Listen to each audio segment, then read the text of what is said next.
शामी साहब, जो कहा यह जा रहा है कि मुनसिफ हैं वही इस वक्त इंसाफ के तलबगार हैं, या वो ये कह रहे हैं कि जी ये इश्यूज़ हैं और अपने ही जो जज साहिबान हैं सीनियर या chief justice supreme judicial council उनके सामने अपना केस रख रहे हैं।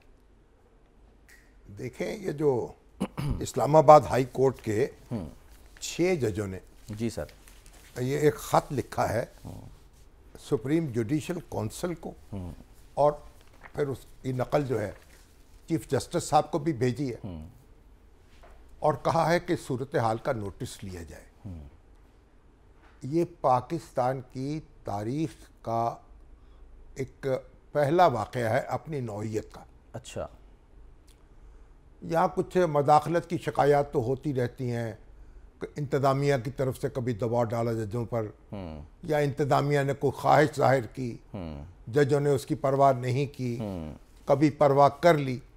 यानी ये एक हल्की फुल्की शिकायत जो हैं वो होती रहती हैं और उनका तस्करा भी होता रहता है और अदलिया उसको रद्द भी करती रहती है, उससे उसका सामना भी करती रहती है। मार्शल के दौर में भी ऐसा हुआ कि एक मार्शल एडमिनिस्ट्रेटर जो थे उनको नोटिस जारी कर दिया हाई कोर्ट ने। अच्छा, और फिर बहरहाल एक बीच बचाव हुआ।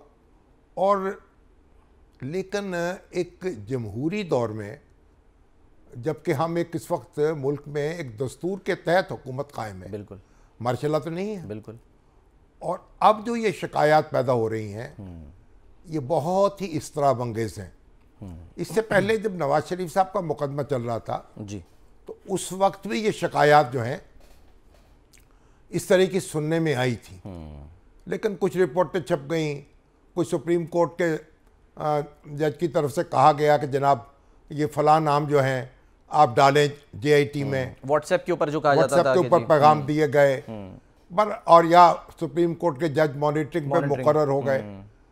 और फिर ये है कि जो JIT बनी उसमें MI और ISI के नुमाइंदे भी शामिल हो गए। बिल्कुल, तो बाजवा साहब तो कहते थे, उनकी राय थी कि इन लोगों को शामिल नहीं होना चाहिए, और वो दरख्वास्त भी देना चाहते थे सुप्रीम कोर्ट में।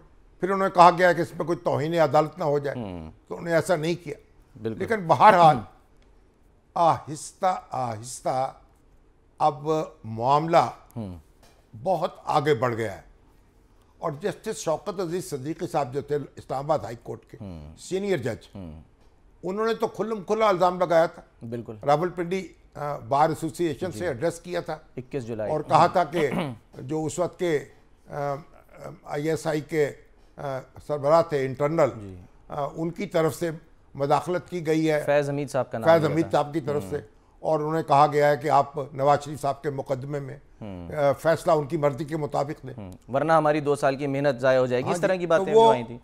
उस पर फिर सुप्रीम जुडिशल काउंसिल में कार्रवाई हुई और जज साहब को बरतरफ कर दिया गया कि उन्होंने ये तकरीर करके ज़ाब्ता अखलाक की खिलाफ वर्जी की है, बजाय ये कि वो उस वक्त के जो चीफ जस्टिस थे उनको कहते ये बात, उनकी तहकीकात करते। चीफ जस्टिस तो खुद मौजूद थे ना सुप्रीम जुडिशल काउंसिल में। अब फिर उन्होंने उसके खिलाफ अपील कर दी, सुप्रीम कोर्ट में दरख्वास्त दी। अब उनकी पिटीशन जो है अब उसका फैसला हुआ है चंद रोज पहले, तो अदालत ने उनको बाइज्जत बरी कर दिया है। रिटायर्ड जज, अब वो रिटायर्ड जज का स्टेटस उनको बहाल कर दिया है, क्योंकि वो उनकी उम्र तो हो चुकी थी रिटायरमेंट की।